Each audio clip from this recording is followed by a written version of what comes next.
अस्सलामुअलैकुम बिस्मिल्लाहिर्रहमानिर्रहीम। तो आज हम बात करने जा रहे हैं एंटी एरिथमिक ड्रग्स के बारे में।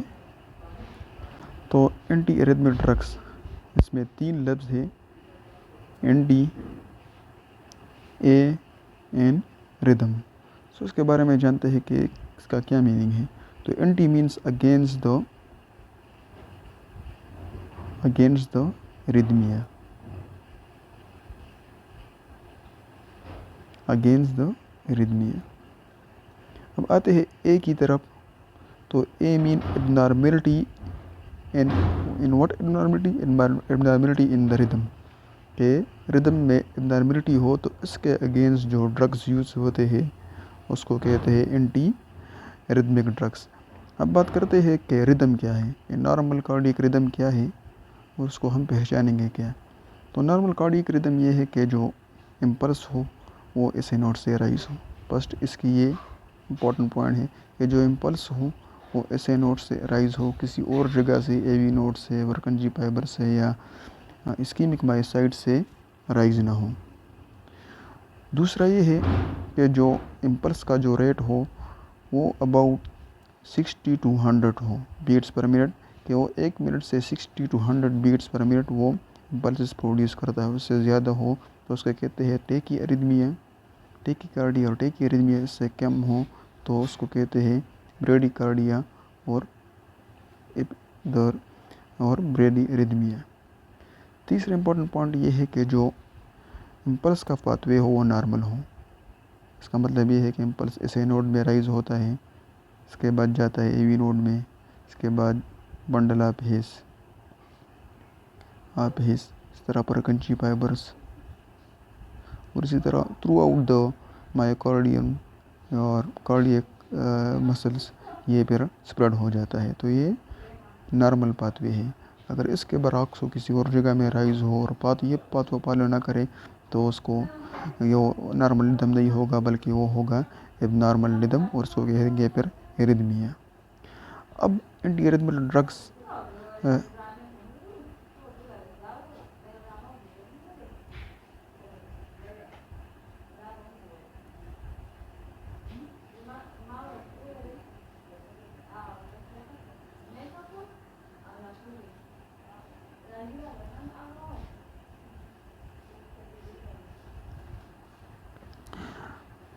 अब एंटी एरिथमिक ड्रग्स स्टार्ट करने से पहले हमें एरिथमिया के बारे में जानना चाहिए कि इसका मैकेनिज़्म ऑफ प्रोडक्शन क्या है, इसकी पैथोफिजियोलॉजी क्या है। लेकिन एरिथमिया को समझने से पहले हमें नॉर्मल पैथोफिजियोलॉजी समझने से पहले हमें नॉर्मल फिजियोलॉजी समझना होगा कि कार्डियक मायोसाइट्स में इसी तरह एक्साइटेबल जो स्पॉन्टेनियस डिपोलराइजेशन होती है वो किस तरह होती है। तो अगर हम उसको पहले जानेंगे, नॉर्मल फिजियोलॉजी को जानेंगे, तो इसके बाद ही हम आएंगे कि किस तरह एबनॉर्मल पैथोफिजियोलॉजी यानी पैथोफिजियोलॉजी किस तरह प्रोड्यूस होती है, एरिथमिया किस तरह प्रोड्यूस होती है। तो स्टार्ट करते हैं action potential in the cardiac myocytes, के जो कार्डियक मायोसाइट्स होते हैं, कार्डियक के जो सेल्स होते हैं, इसकी एक्शन पोटेंशियल किस तरह प्रोड्यूस होती है। तो सबसे पहले जो मायोसाइट हो, फॉर एग्जांपल वो रेस्टिंग स्टेज में है, तो उसकी जो रेस्टिंग मेम्ब्रेन पोटेंशियल है वो है 90 मिलीवाट। अब होता ये है कि जो कार्डियक मायोसाइट्स है, वैसे तो जब फॉर एग्जांपल ऐसे नोड से इम्पल्स आ गया, ऐसे नोड्स में इम्पल्स प्रोड्यूस हो गया और कार्डियक मायोसाइट्स में आ गया, तो इस कार्डियक मायोसाइट में इस तरह होता है कि डिपोलराइजेशन हो जाती है, जिस पर ऐसे नोड का इम्पल्स जाता है। अब होता यह है कि दूसरे कार्डियक मायोसाइट में जो इसकी ट्रांसमिशन होती है इस इम्पल्स की, वो थ्रू द इंटरसेलुलर कनेक्शंस होती है। फॉर एग्जांपल ये एक मायोसाइट है, ये दूसरा मायोसाइट है, इसी तरह ये तीसरा मायोसाइट है। तो इसके माबेन जो आयन की ट्रांसपोर्ट होती है वो और इसकी डिपोलराइजेशन होती है, तो वो due to this intercellular junction होती है, कि इसके थ्रू आयंस ट्रांसपोर्ट होकर दूसरे मायोसाइट्स को डिपोलराइज करते हैं। अब फॉर एग्जांपल ये जो है, ये वाला मायोसाइट वो रेस्टिंग मेम्ब्रेन पोटेंशियल में है अबाउट 90। अब होता है कि पहला मायोसाइट डिपोलराइज हो गया due to S A node. अब इसमें आयन की चेंजेस हुई होती है, तो इससे जो इनसाइड जो इंक्रीज सोडियम है वो this through this intracellular junction वो इस मायोसाइट्स में आ जाते हैं। अब ये जो रेस्टिंग मेम्ब्रेन पोटेंशियल से जो थ्रेशोल्ड तक जो फासला होता है ये due to the sodium channels होता है, और ये sodium channels due to the intercellular junction from the surrounding myocytes इस मायोसाइट में आए होते हैं, तो यह थ्रेशोल्ड तक अबाउट जो इसका है -65 मिलीवोल्ट और यहाँ तक पहुँच जाता है due to the entrance of sodium channels from the surrounding myocytes through the intercellular junction, ये याद करना है। अब जैसे ही थ्रेशोल्ड तक पहुँच जाता है तो एक एब्रप्टली सोडियम चैनल्स जो है सोडियम चैनल बहुत सारे ओपन हो जाते हैं और एक स्लोप बन जाता है, पूरा सर आपको नज़र आता है पूरा स्लोप बन जाता है due to the entrance of a lot of positive charges. अब ये स्लोप जो है ये conducting velocity in the myocytes in the myocardium और द हार्ट को डिफाइन करता है। जितना स्टीप ये स्लोप होगा इतनी ज़्यादा कंडक्शन वेलोसिटी, और जितना लेस ये स्लोप होगा इतनी ही स्लो कंडक्टिंग वेलोसिटी होगी। अब ये याद कर ले कि कंडक्टिंग वेलोसिटी को अगर स्लो करना है तो इस स्लोप के स्टीप को डिक्रीज़ करना है। अब जब ये एक हद तक पहुंच जाता है पॉजिटिव पोटेंशियल तक पहुंच जाता है तो ट्रांजिएंट आउटवर्ड पोटेशियम करंट जो है वो पोटेशियम चैनल्स जो है वो खुल जाते हैं। ट्रांजिएंट क्योंकि ये बहुत कम वक्त के लिए खुलते हैं, ट्रांजिएंट पर फ्यू मिली सेकेंड्स तो ये खुल जाते हैं, और इसी तरह पोटेशियम करंट जो है आउटवर्ड करंट स्टार्ट हो जाता है और सेल थोड़ा सा रिपोलराइज हो जाता है, जब यहाँ तक पहुँच जाता है फॉर एग्जांपल ये अगर हम ले 40 मिलीवाट तो कैल्शियम आयंस जो है कैल्शियम चैनल्स वो ओपन हो जाते हैं इनवर्ड कैल्शियम आता है, और इसी तरह सोडियम रेक्टिफाइड आउटवर्ड करंट भी ओपन हो जाता है, कैल्शियम इनवर्ड और इसी तरह पोटाशियम आउटवर्ड जाता है, तो इसकी एक बैलेंस प्रोड्यूस हो जाती है और ये एक प्लेटो बन जाता है due to sodium inward and potassium outward. अब ये सोडियम इनवर्ड वक्त के साथ कम होता है और पोटाशियम रेक्टिफायर करंट जो है वो विद द टाइम इंक्रीज़ होता है, तो इतना इंक्रीज़ हो जाता है कि बहुत ज़्यादा पोटाशियम चैनल्स खुल जाते हैं और सेल्स रिपोलराइजेशन की तरफ चला जाता है। ये देखिए आप पूरा रिपोलराइज हो गया due to the potassium current. अब ये फिर ये रेस्टिंग मेम्ब्रेन पोटेंशियल की तरफ आ गया, और इसी तरह दूसरा अगर इम्पल्स आएगा तो इसी तरह दूसरा जो क्या कहते हैं दूसरा जो कार्डियक एक्शन पोटेंशियल है वो स्टार्ट हो जाएगा। अब हमने देख लिया तो हम देखते हैं कि ये सोडियम चैनल जो है it may be in three forms और state depending upon the voltage of the cell. It may be in the resting, which is also called closed state, may be in the activated or open state, और it may be in the inactivated or the closed state. लेकिन ये सब जानने से पहले ये ज़रूरी है कि रेस्टिंग स्टेज में इससे पहले जानने ज़रूरी है कि सोडियम चैनल्स के जो है 2 गेट्स होते हैं, एक्टिवेशन गेट्स और द इनएक्टिवेशन गेट्स। अब इस इनएक्टिवेशन गेट्स के बारे में ये बात जो है ये 2 सेंटेंसेस बहुत इंपॉर्टेंट है, ये जहन में रख लें कि जो एक्टिवेशन गेट होता है ये वाला ये ओपन एट द थ्रेशोल्ड और बिलो द थ्रेशोल्ड, या थ्रेशोल्ड से बिलो ये क्लोज होगा। ओपन एट द थ्रेशोल्ड और बिलो थ्रेशोल्ड ये क्लोज होगा। फॉर एग्जांपल अब ये जो है -90 है, बिलो थ्रेशोल्ड है ना, थ्रेशोल्ड -65 है फॉर एग्जांपल, तो ये बिलो थ्रेशोल्ड है तो ये क्लोज है। अब जो दूसरा जो है वो इनएक्टिवेशन गेट है, ये close at the positive potential and eight the negative potential it open.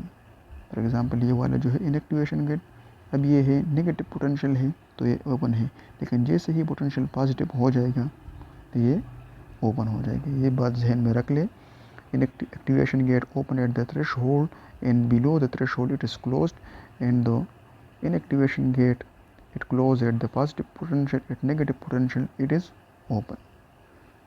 अब देख लें, रेस्टिंग में होता है कि एक्टिवेशन गेट जो है ये क्लोज होता है क्योंकि जो मेम्ब्रेन पोटेंशियल है वो बिलो द थ्रेशोल्ड है, i.e. -90 है, बिलो द -65 है। अब तो सोडियम चैनल करंट्स आ जाते हैं due to the surrounding depolarisation, जिस तरह मैंने बताया कि ये वाले जो सोडियम करंट है अब ये आ जाते हैं, तो यहाँ तक थ्रेशोल्ड तक जो है करंट को इंक्रीज़ कर लेते हैं। जब थ्रेशोल्ड पहुँच जाता है तो ये एक्टिवेशन गेट ओपन हो जाते हैं। देखें यहाँ पर सोडियम चैनल्स अंदर नहीं जा रहे थे ड्यू टू ब्लॉकेज, यहाँ पर सोडियम करंट जो है वो एब्रप्टली अंदर चला जाता है और इसी तरह जो इंटरनल पोटेंशियल है उसको पॉजिटिव कर लेता है। लेकिन क्या होता है कि जिस तरह ये पॉजिटिव हो जाता है, तो जिस तरह मैंने कहा कि इनएक्टिवेशन गेट वो पॉजिटिव पोटेंशियल पे क्लोज हो जाते हैं, तो ये इनएक्टिवेशन स्लोली क्लोज होना शुरू हो जाते हैं। इनएक्टिवेशन गेट स्लोली क्लोज होना शुरू हो जाते हैं और जब ये क्लोज हो जाते हैं तो इस स्टेट को कहते हैं, इस स्टेट को एक्टिवेटेड और ओपन स्टेट कहते हैं, जब दोनों गेट्स ओपन हुए होते हैं। और जब इनएक्टिवेशन गेट क्लोज हो जाता है और एक्टिवेशन गेट ओपन हुआ होता है तो इसको कहते हैं इनएक्टिवेटेड स्टेट। अब होता यह है कि मेम्ब्रेन अंदर पॉजिटिव है और बाहर मेम्ब्रेन पोटेंशियल अंदर पॉजिटिव है और बाहर नेगेटिव है। ये देखें, अब सेल्स की रिपोलराइजेशन होती है। रिपोलराइजेशन तो पोटाशियम करंट्स आउटवर्ड जाता है, तो इस तरह ये मेम्ब्रेन जो है इसकी जो है रिपोलराइजेशन होती है, तो इनवर्ड जो है ये नेगेटिव बन जाता है और आउटवर्ड पॉजिटिव बन जाता है। तो जैसे ही ये इनवर्ड नेगेटिव बनेगा तो क्या होगा कि मैंने कहा था कि the inactivation gate opens at the negative potential, तो ये negative inactivation gate negative potential पर ओपन हो जाते हैं और चूँकि ये रिपोलराइजेशन की वजह से दोबारा सेल्स रेस्टिंग स्टेज में आ जाता है, यानी थ्रेशोल्ड से कम हो जाता है इसकी इंटरनल मेम्ब्रेन इंटरनल पोटेंशियल होती है, तो इसी वजह से ये जो एक्टिवेशन गेट ये दोबारा क्लोज हो जाते हैं। एक्टिवेशन गेट्स जो है वो दोबारा क्लोज हो जाते हैं। तो इसी तरह ये साइकिल चलता रहता। अब हमने डिटेल के साथ ये क्यों पढ़ा, ये डिटेल के साथ ये इसलिए पढ़ा कि जो है सोडियम चैनल्स एंटी ड्रग्स जो है सोडियम चैनल्स को जो ब्लॉक करते हैं वो स्टेट डिपेंडेंट करते हैं। ये कुछ स्टेट्स में ये ब्लॉक करते हैं, कुछ स्टेट्स में नहीं करते। इसके बारे में हम पूरी डिटेल के साथ पढ़ेंगे आगे आने वाले। अब हम बात करते हैं, इस तरह हमने मायोसाइट्स में एक्शन पोटेंशियल के बारे में बात की। अब हम बात करते हैं action potentials in the spontaneously excitable tissue, के जो टिश्यू स्पॉन्टेनियसली एक्साइटेबल होते हैं, for example SA node, AV node, रकंजी फाइबर्स, ये सारे स्पॉन्टेनियसली एक्साइटेबल टिश्यू हैं।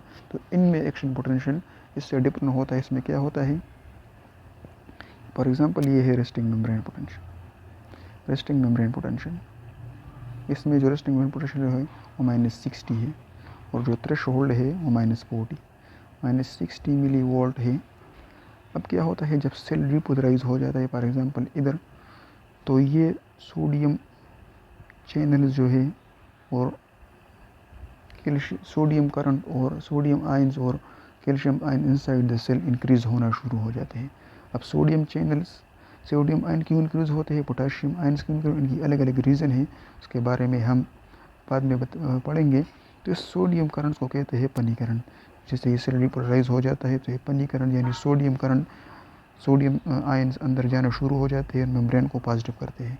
जब ये पॉजिटिव हो जाता है यानी थ्रेशोल्ड तक पहुंच जाता है -40, तो एकदम T type and L type जो है वो चैनल्स, कैल्शियम चैनल्स वो ओपन हो जाते हैं और ये इस लोब को इसको कहते हैं पेज 4 और ये phase 0 due to calcium channels.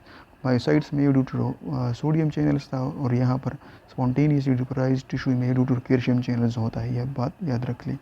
ये phase 0 due to calcium channels होता है, ये एब्रप्टली स्लोप बन जाता है। अब जब एक खास पोटेंशियल तक पहुंच जाता है तो ये कैल्शियम चैनल्स क्लोज़ हो जाते हैं, और इसी तरह पोटाशियम चैनल्स जो है वो ओपन हो जाते हैं और सेल दोबारा रीपोलराइज हो जाता है due to the potassium currents. जब दोबारा यहाँ पर आता है इसी तरह दोबारा इस तरह होता है।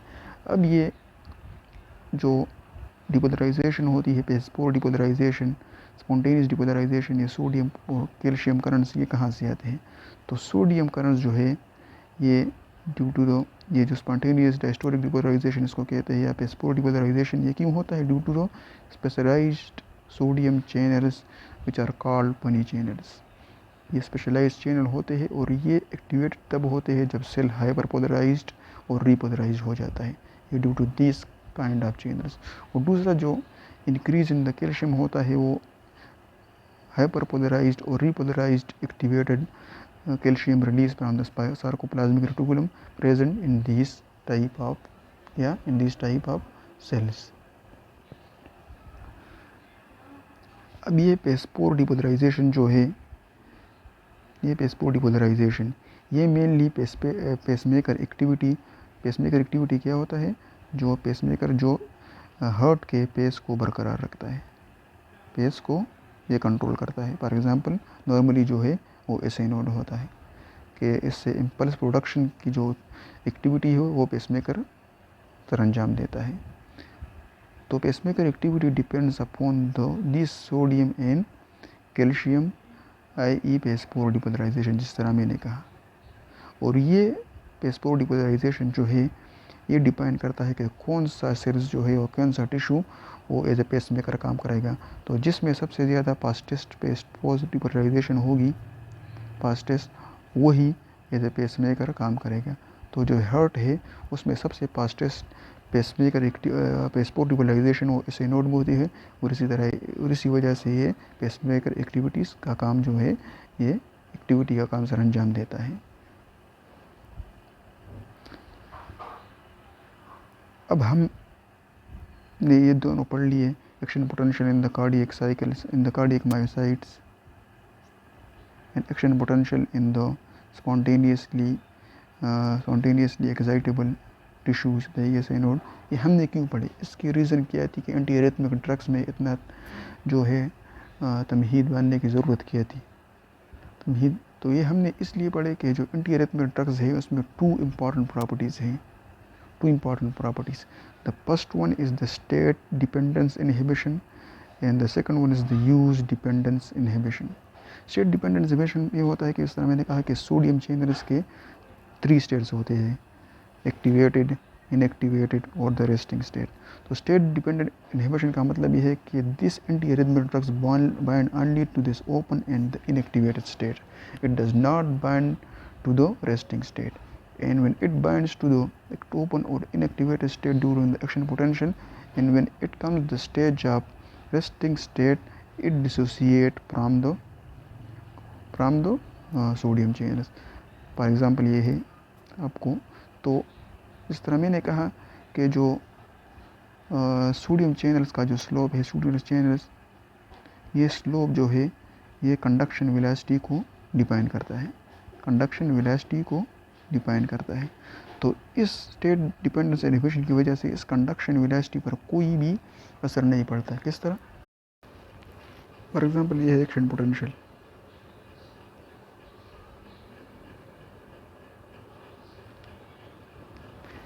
ये जो है रेस्टिंग फेज है, और ये जो सारा जो है ये एक्टिवेटेड और इनएक्टिवेटेड, ये एक्टिवेटेड, और ये जहाँ पर पहुँच जाता है तो ये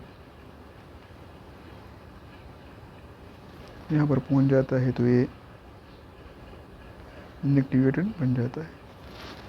अब होता है क्या है कि जब हम ड्रग अब हमने नहीं लिया, जब हम दे देते हैं तो ये चूँकि रेस्टिंग पेज है, एक्शन पोटेंशियल यहाँ पर क्योंकि स्टेट डिपेंडेंस प्रॉपर्टी की वजह से यहाँ पर इसके साथ बाइंड नहीं होगा, लेकिन जैसे ही सोडियम चैनल्स एक्टिवेट हो जाते हैं, सोडियम चैनल्स एक्टिवेट हो जाते हैं तो ये ड्रग का इसके साथ बाइंडिंग शुरू हो जाता है। यहाँ पर इसकी जो है बाइंडिंग कम होगी और यहाँ पर ज़्यादा होगी, क्योंकि बाइंडिंग शुरू हो गया है। अब चूँकि यहाँ पर इसके साथ बाइंडिंग कम है सोडियम चैनल्स एक्टिवेशन के दौरान, ओपन स्टेट के दौरान, तो सोडियम चैनल्स अंदर जाएंगे, पूरे के पूरे जाएंगे, और इसी तरह इसकी कंडक्शन वेलोसिटी भी इंक्रीज़ होगी और इस पर कोई भी इफेक्ट नहीं होगा।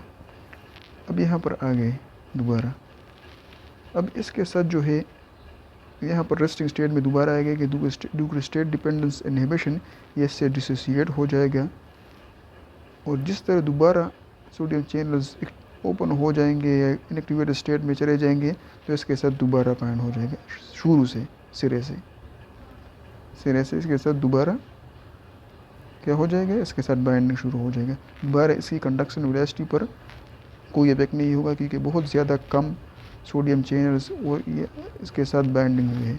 अब इस तरह होता है तो इस पर कंडक्शन वेलोसिटी का कंडक्शन वेलोसिटी का जो है कोई असर नहीं पड़ता, तो फिर इसकी एंटी एरिथमिक ड्रग्स की जो है लेने का फ़ायदा क्या है।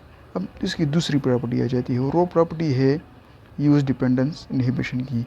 यूज डिपेंडेंस का मतलब ये है कि the more frequently the channel in used जैसा होता है इंक्रीज हर्ड में, the less time is available for the dissociation from the channels, क्योंकि जो डिपोलराइजेशन के दौरान जो टाइम होता है वो बहुत ज़्यादा डिक्रीज़ हो जाता है। और इसी तरह the increase the steady state block of the sodium channels and thus decrease the conduction velocity and thus help in the anti arrhythmia. अब देखते हैं फॉर एग्ज़ाम्पल ये तीन एक्शन पोटेंशियल है इस टाइम के दौरान।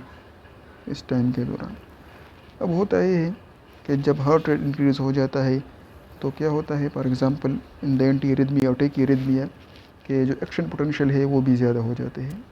तो ये एक पोटेंशियल हुआ, ये दूसरा पोटेंशियल हुआ, ये तीसरा पोटेंशियल हुआ, ये चौथा पोटेंशियल हुआ और ये पांचवा।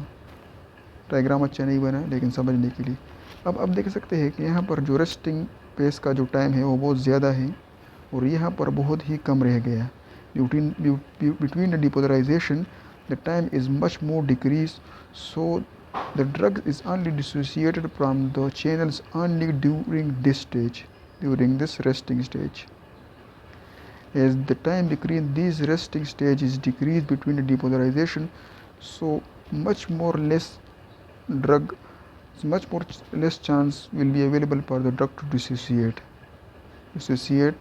बहुत ज़्यादा कम चांस होगा ड्रग के लिए डिसोसिएट होने के लिए। तो क्या होगा कि सोडियम चैनल्स जो है उसकी ब्लॉकेज नहीं होगी, कम से कम सोडियम चैनल्स ब्लॉक होंगे और इसी तरह ये जो स्लोप है वो डिक्रीज़ हो जाएगा। फॉर एग्ज़ाम्पल ये इस तरह हो जाएगा और ये टाइम के साथ ज़्यादा इसकी बाइंडिंग होगी। इन सोडियम चैनल्स की जो डिसोसिएशन है वो बहुत ज़्यादा कम होगी ड्यूरिंग दिस इंक्रीजिंग टाइम, और इसी तरह ये जो कंडक्शन वेलोसिटी है जो स्लोप है वो डिक्रीज़ होगा, इसी तरह कंडक्शन वेलोसिटी भी डिक्रीज़ होगी। तो ये है यूज डिपेंडेंस इनहिबिशन। अब आप देख सकते हैं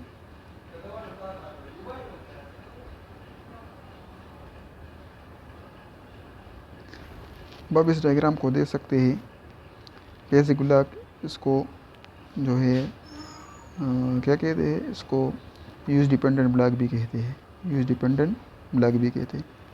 ये रेस्टिंग मेम्ब्रेन पोटेंशियल है, ये डिपोलराइज्ड मेम्ब्रेन पोटेंशियल है, इसकी यहाँ पर वोल्टेज है और इस तरह जो है वो टाइम दिया हुआ है टाइम। अब आप देख सकते हैं कि with the time the fraction of the bound channels by the drugs increases.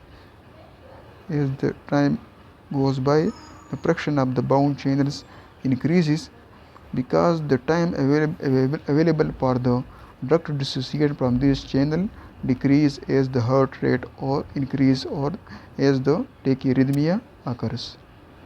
देख सकते यहाँ पर इतना था 0.5%, ये 0.5 से ज़्यादा हो गए और इसी तरह यहाँ पर भी।